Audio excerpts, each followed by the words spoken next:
Vâng, con có mẹ. Thế con sẽ xuống cái xưởng kiểm tra đi. À, mẹ, hôm nọ cảnh sát đã tìm được thử yêu rồi.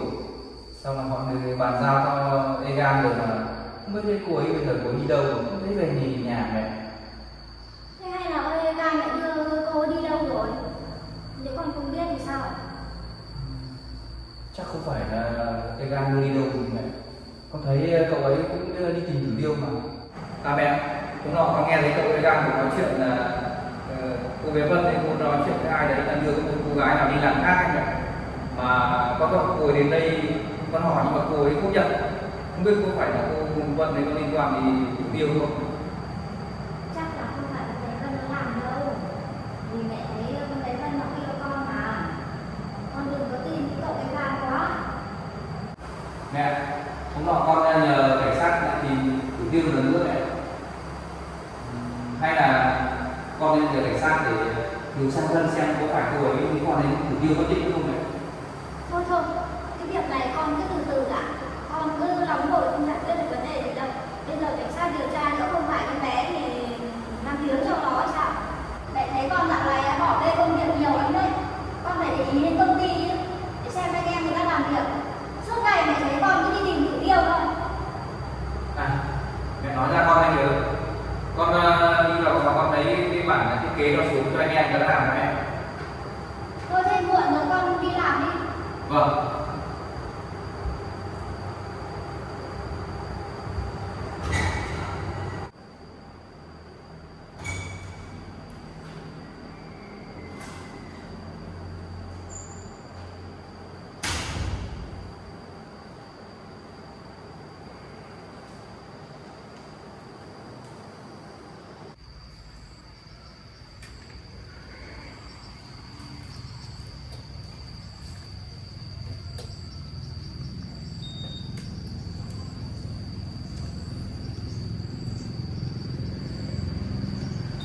Nhà nhá. Con đi làm thôi.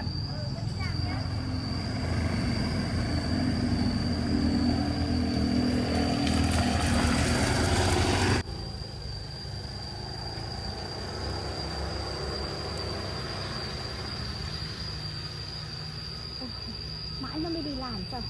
Mình về vào mình lấy ít cơm mang cho Tử Tiêu ăn thôi.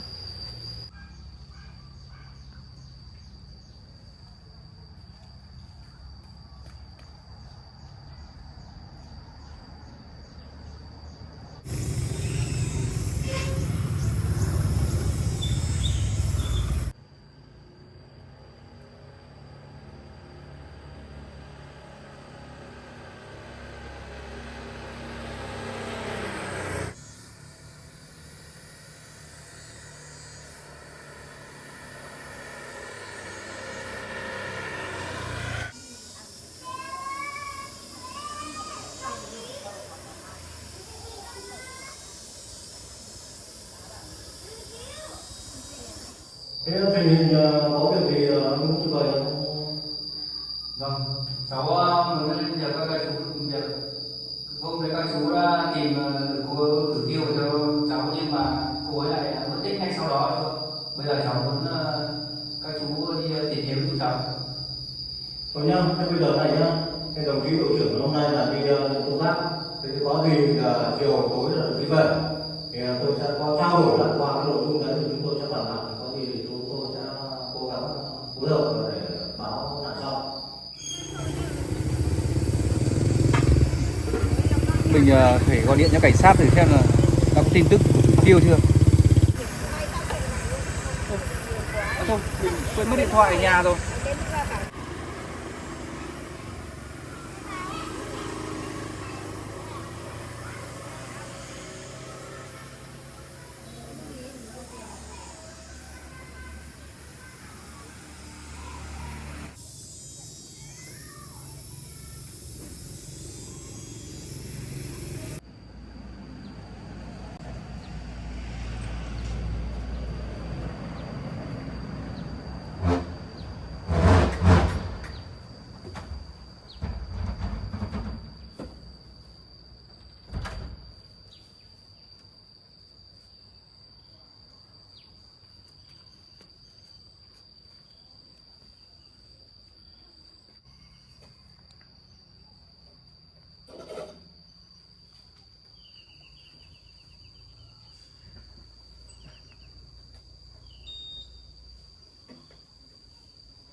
Hình như mẹ mang cơm đi cho ai ấy nhỉ?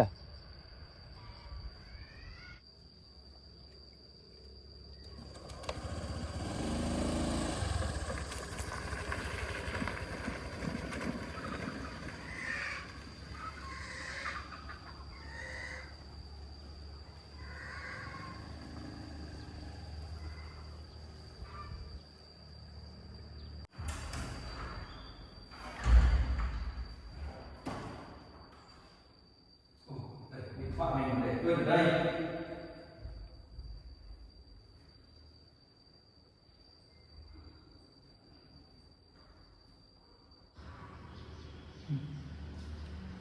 Hình như mẹ mang cơm đi cho ai ấy nhỉ? Mình phải đi theo xem cái nào.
Không biết mẹ mang cơm với lá này cho ai nhỉ?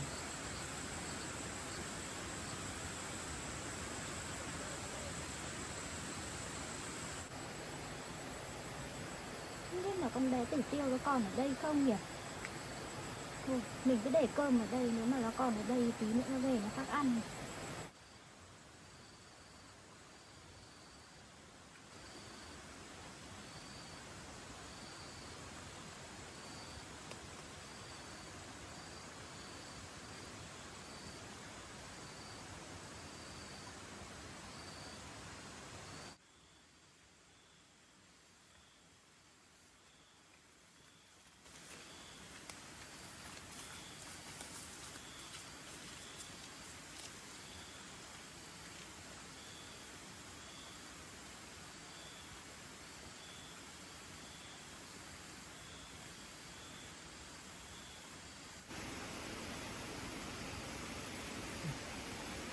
Sao mẹ lại mang đồ mà cho ai ở trong cái lán này mà xa thế này nhỉ?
Vân à, cháu có bận lắm không? Cháu có bận lắm không?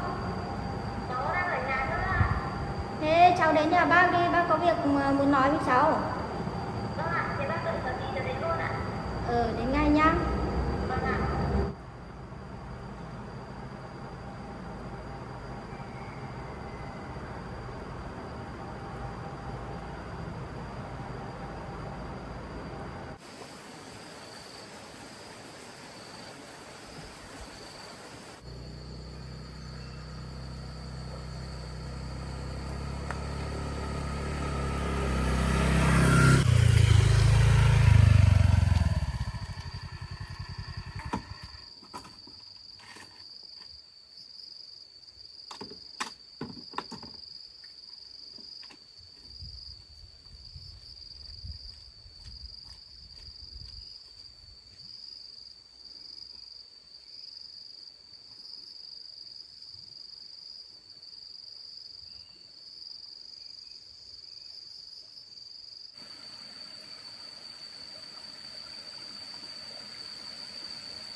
Tôi chưa về nhà cửa vẫn đông.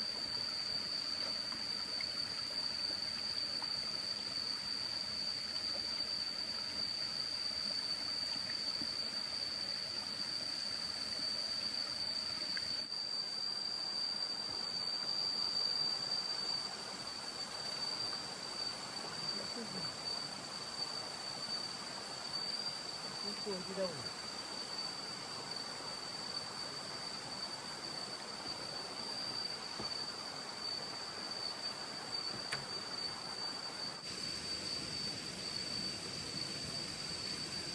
Cô ấy bây giờ đi ở đâu? Chắc mình phải đi tìm cô ấy mới được.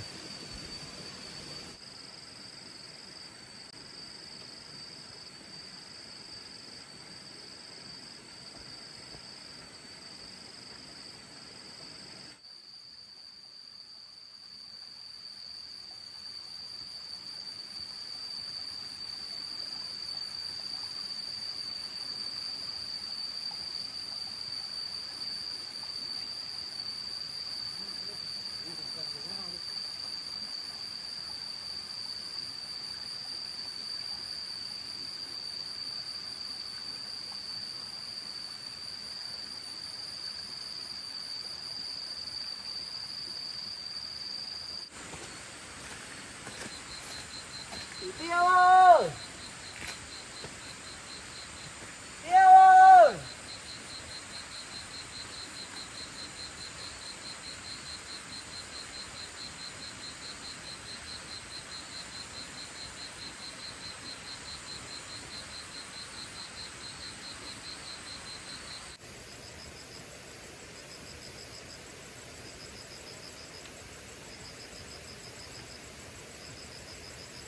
Cái nhà này chả có đồ đạc thì nó cũng có người ở đây.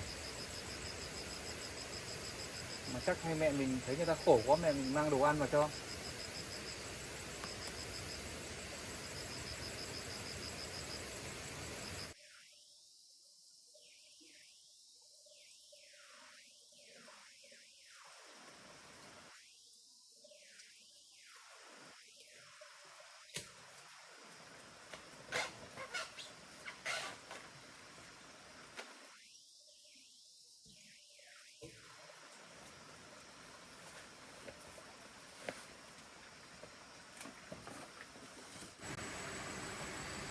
Mình ở lại đây xem là người mà mẹ mình mang cơm cho nó là ai nhỉ?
Cháu uống nước đi. Vâng ạ. Bác ơi, thì hôm nay sáng đi làm đi đâu bác? Sáng nay nhà bác đi mang mẫu mới lên cho công nhân làm. Nhưng bác gọi cháu đến đây có việc gì ạ? Thế hôm vừa rồi sáng nhà bác có gọi điện cho cháu để hỏi có Tiêu ở đâu không? Vâng ạ. Hôm đấy anh ấy gọi cháu xem có biết của Tiêu ở đâu không? Cháu bảo là cháu không biết ạ. Sáng nay bác với con trai bác ngồi nói chuyện với nhau, nó vẫn đang nghi ngờ cháu lắm đấy, nó đang bảo là báo cảnh sát đấy, thì bác bảo là cứ từ từ xem thế nào đã, thì hay là các cháu mình đi Tiêu về. Sau đó ạ, cháu nghĩ là bây giờ hai các cháu không ai nói thì không biết được đâu. Hay là mình đưa Thịnh Tiêu về đi, không có để con bé ở trong ấy nhỡ nó xảy ra chuyện gì là các cháu mình đi tù đấy. Mấy hôm nay bác toàn phải đưa cơm vào cho Thịnh Tiêu thôi. Bác làm thế thì làm sao mà anh bảo Thịnh Tiêu của anh Sáng được. Mà con bé nó lạng bao nhiêu ngày rồi ở trên rừng, không làm sao đâu, vẫn sống vẫn khỏe đây. Bác thấy làm như này thì ăn quá. Thế bác thấy con bé nó cũng hiền lành và tử tế, nó tử tế như Sáng nhà bác mà. Nó hiền lành tử tế, nó giả vờ thế thôi. Chưa nó thấy anh Sáng nhà mình là giàu như thế này nó sẽ bám lấy ấy. Cháu biết bác người nhưng mà bây giờ bác mà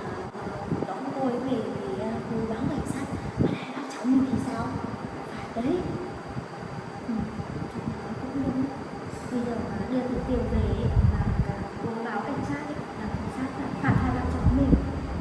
Đấy. Không sao đâu bác ạ. Bác cứ làm theo cách của cháu. 1-2 hôm nữa anh Sáng anh tìm không thấy thì anh khác quên đi.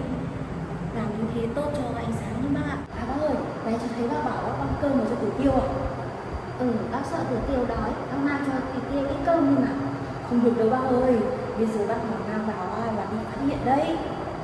Mà con bé nó đi rừng rậm thế ở đấy đầy rau rừng nó không nhặt được ăn mà. Mà không cho tử tiêu ăn thì ác quá cháu ạ. Không sao đâu bác ạ. Nếu mà có chuyện gì xảy ra là cháu chịu trách nhiệm hết. Thôi mà biết đâu Tử Tiêu ở trong đấy lại tốt hơn là ở nhà cũ của bác thì sao?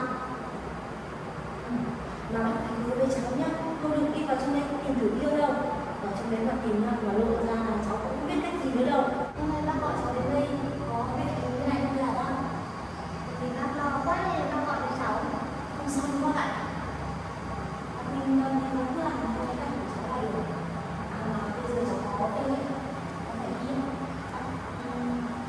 Để cháu đi. Cháu đi. Bác nhớ là làm đúng được lời cháu bảo đấy. Bác nhớ đấy.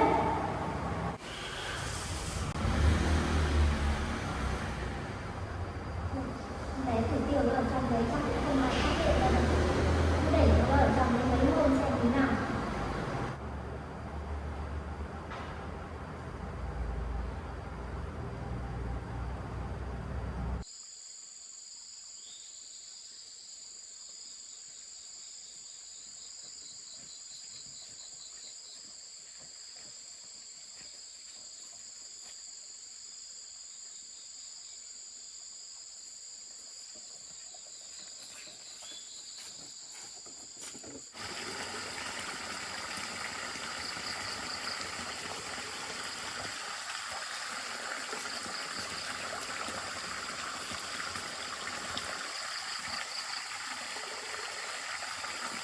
Anh Sáng ơi!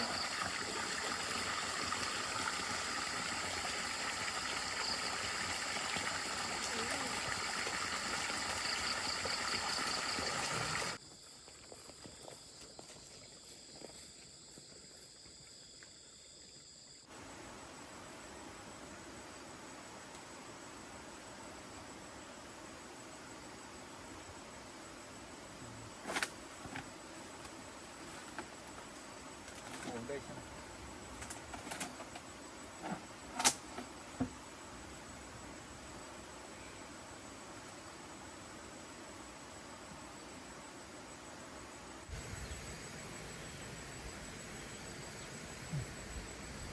Sao người ta đi làm lâu về thế nhỉ? Mà trời hôm nay cũng muộn rồi. Mình phải đi về thôi.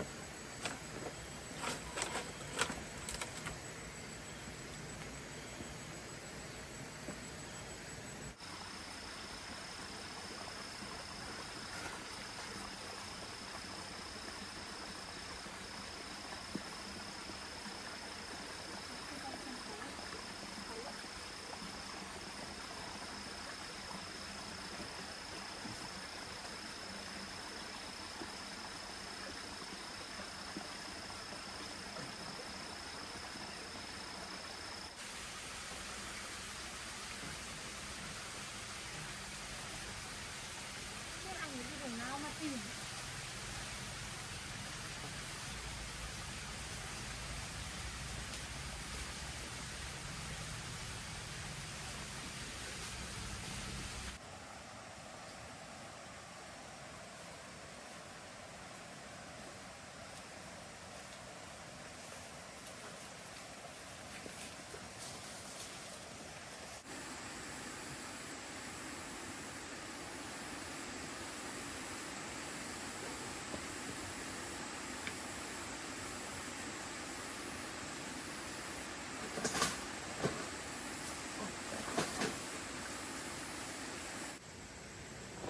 Hình như có ai về lán hay sao ấy. Để mình xem người mẹ mình mang cơm cho nó là ai.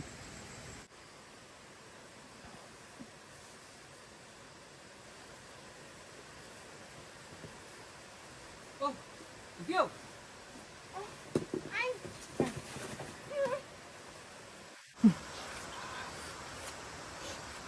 có sao không? Em không.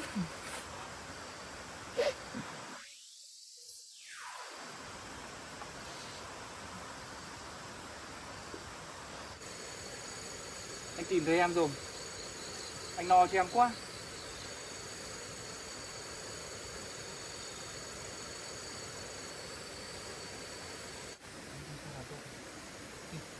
Em lên đám đi.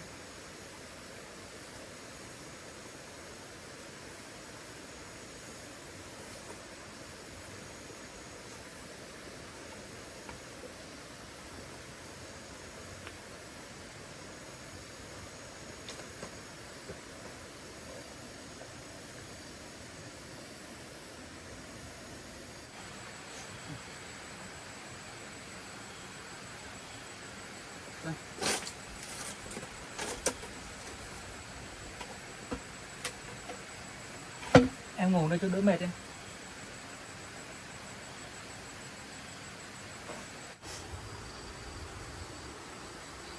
Thế mấy hôm nay em ở đây à? Mà sao cảnh sát tìm thấy em rồi mà em lại vào đây em ở?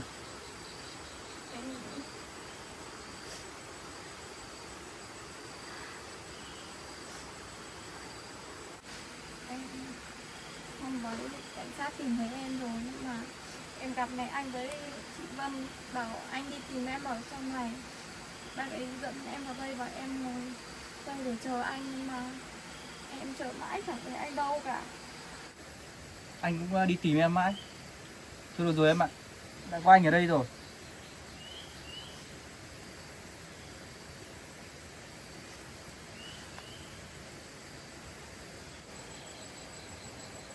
Thế sao em lại bị lạc vào trong rừng? Hôm đấy em đi vào rừng lấy măng xong rồi bị ngã đến lúc tỉnh dậy em không biết đường ra nữa anh ạ. Em làm cho anh lo quá. Mà anh cũng không biết tìm em ở đâu nữa. Những ngày ở trong rừng ấy thì em có gì ăn không? Em thích ăn măng với rau rừng anh ạ. Anh xin lỗi em. Anh đã không gì giúp gì em cả. Không sao đâu. Cũng chỉ vì không may nên em mới bị lạc ở trong rừng thôi. Thế bây giờ em đừng đi vào khu rừng sâu nữa nhé.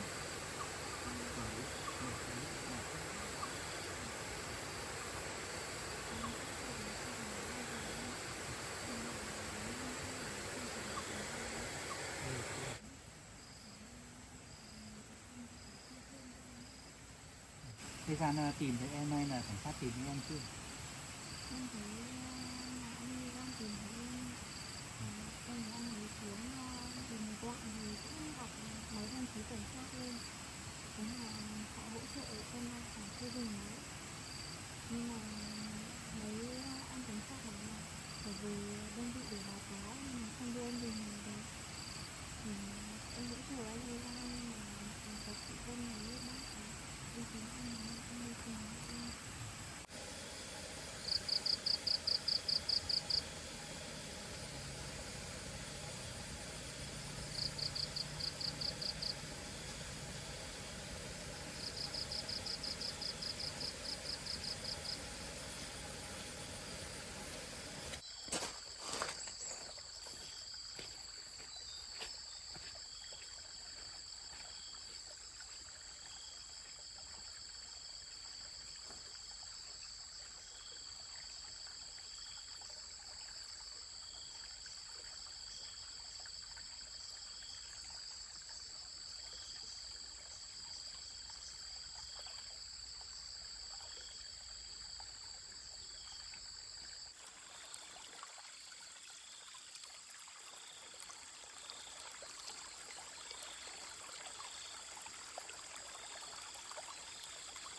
Tiêu!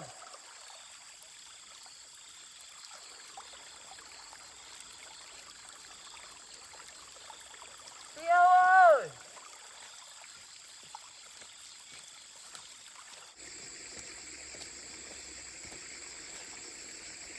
Tiêu ơi!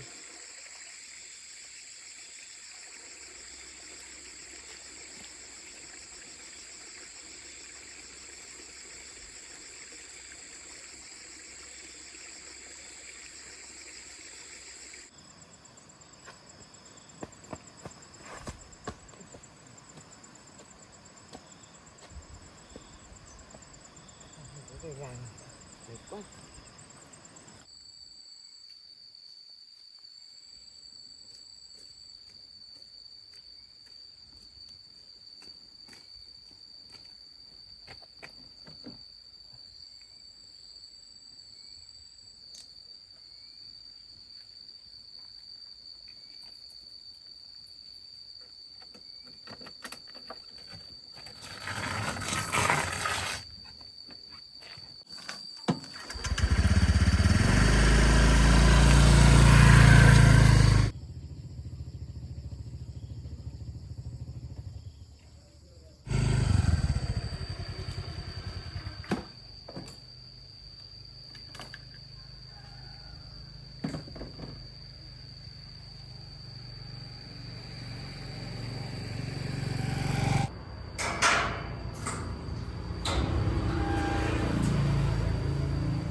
Gọi cho Vân Béo.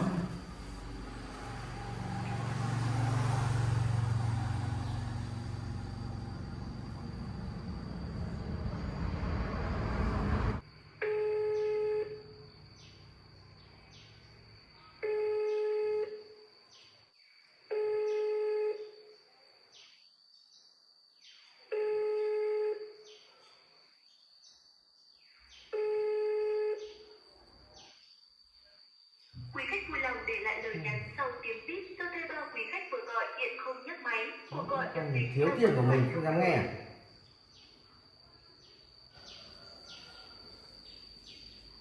Phải gọi lại lần nữa xem nào.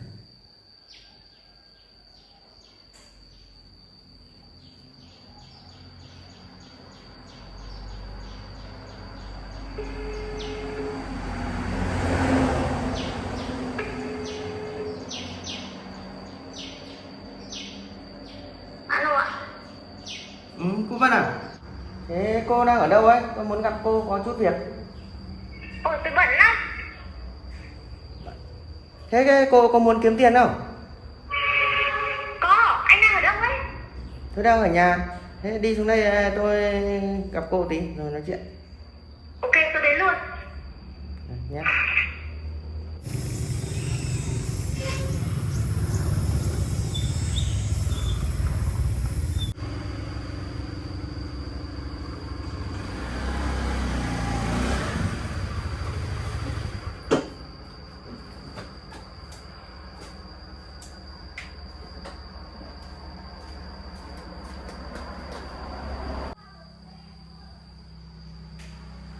Anh ơi, Anh ơi.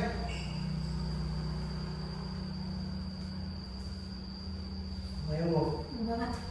Anh có vụ gì thiếu tiền gọi luôn đấy. Thế em biết Tử Tiêu ở đâu không? Chỉ cho anh với. Anh đi tìm mấy ngày hôm nay không thấy cô ấy. Mệt quá rồi. Ủa, anh sáng suốt ngày chỉ tiêu tiêu thôi. Cái con bé nhà quê đấy anh đi tìm làm cái gì? Anh không chơi bời gì với con bé nhà quê đâu mà anh sáng suốt ngày hỏi em thế. Thì anh thấy em có nhiều bạn bè ấy. Thì em hỏi bạn bè em xem là có tin tức gì của cô ấy không. Thì bảo anh thôi. Ui, em không biết đâu. Việc của em không trả lo hết nữa là. Thì em cứ hỏi bạn bè em đi. Nếu mà tìm thấy Tử Tiêu thì anh gửi tiền công cho em. Ui, tiền công của anh thôi đi. Em lần trước đưa em ít anh lại đòi lại. Ui, cái vụ này em không nhận của anh đâu. À mà nhắc đến tiền em mới nhớ. Cái vụ mà anh bảo với ông Sáng là em lấy tiền của anh đi tiêu. Ông gọi em đến nhà trách móc. Thì anh trả lấy tiền của anh xong là có đưa Tử Tiêu về đâu. Đấy, hơi tí thì mách ông Sáng. Đấy, ông có tiền thì ông tự đi thuê người khác mà tìm. Ôi chịu. Nó anh còn là nghe thấy em gọi điện nha, giống cô gái mà đi làm khác nha. Cộng cái vụ của anh là em còn chưa trả hết tiền nhá, anh mà đi báo công an nhá, là em to tội đấy. Cuộc điện thoại nào? Tôi làm gì giấu ai? Mà anh không có bằng chứng gì thì anh đừng có mà báo cảnh sát. Rõ ràng là anh nghe thấy là em không giống một cô gái mà anh đi cô ấy là mục tiêu đó. Cảnh sát mà tìm ra là em to tội đấy. Đấy, có giỏi em đi báo cảnh sát đi. Tôi cứ tưởng anh gọi tôi đến đây có việc gì. Nhà vào việc bên.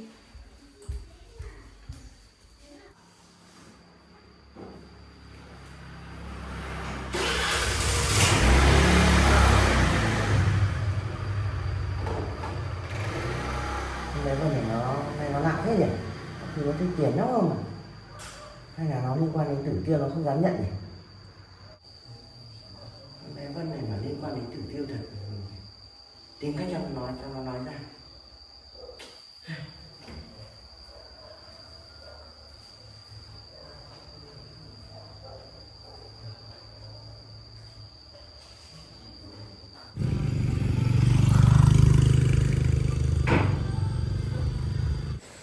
Anh thấy cậu Evan có bảo cậu đi mượn xe rồi cậu đến đón em mà không thấy em đâu.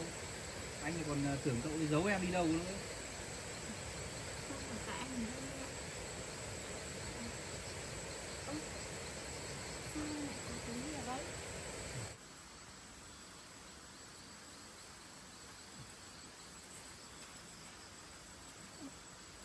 Cơm này anh mang cho em à? Anh đi tìm em rồi anh cứ mang cơm đi theo. Thế bây giờ em cũng đói rồi đấy, để anh lấy cơm cho em ăn nhé. Anh ngồi đây.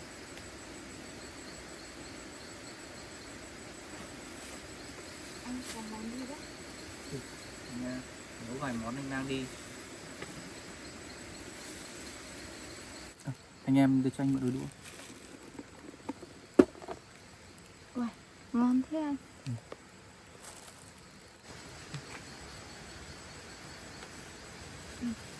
Ngon nhỉ anh nhỉ? Em ăn Anh đi. ăn đi.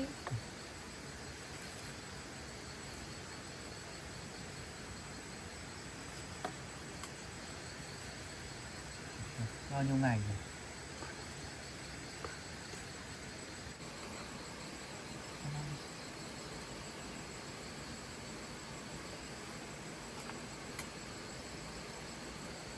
Anh cũng ăn đi.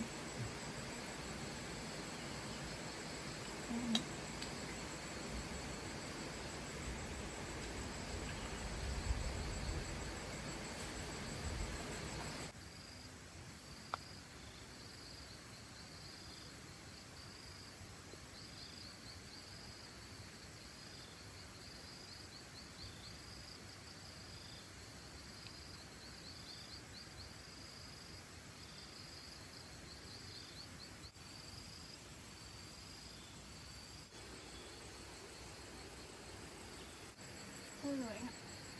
Em ăn đi. Em ăn rồi.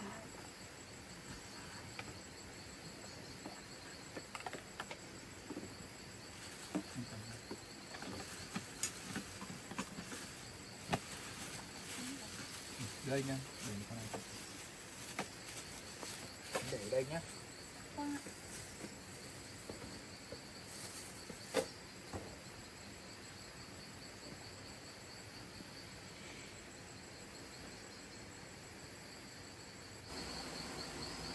Bây giờ cũng trời tối rồi em ạ. Để anh nhóm lửa anh ở đây cùng với em nhé. Chứ bây giờ về đường xa lắm mà khó đi nữa. Nhưng mà nhỡ ba gái lại lo cho anh thì sao? Không sao, anh sẽ quyết định được cuộc sống của anh mà. Vâng.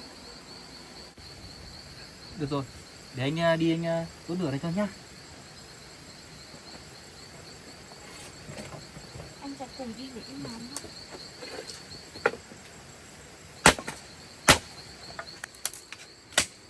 Được rồi em ạ.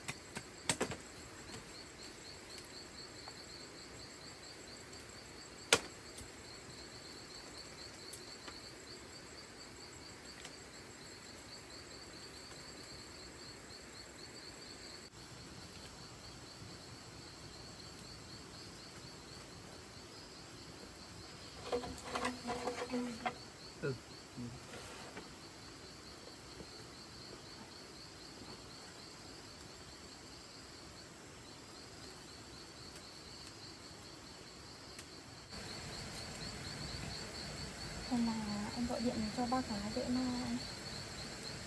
Đấy. Nhưng mà em ơi, trong này thì không có sóng điện thoại em ạ. Chắc là ở xa quá anh ạ. Mình ở trong rừng sâu quá.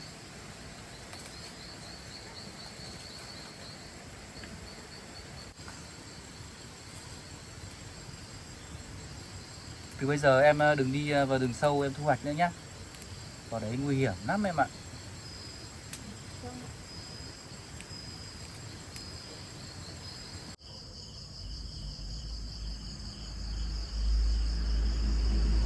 Mà tối nay là sáng đi đâu mà chết như vậy.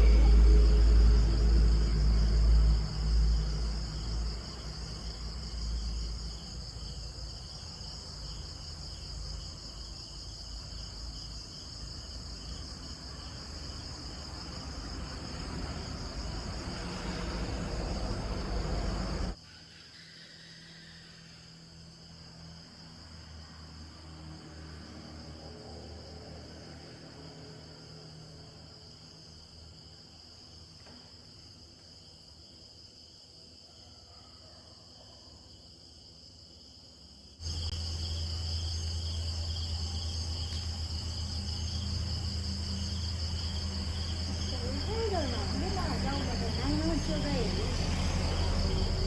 Gọi điện xem là nó ở đâu.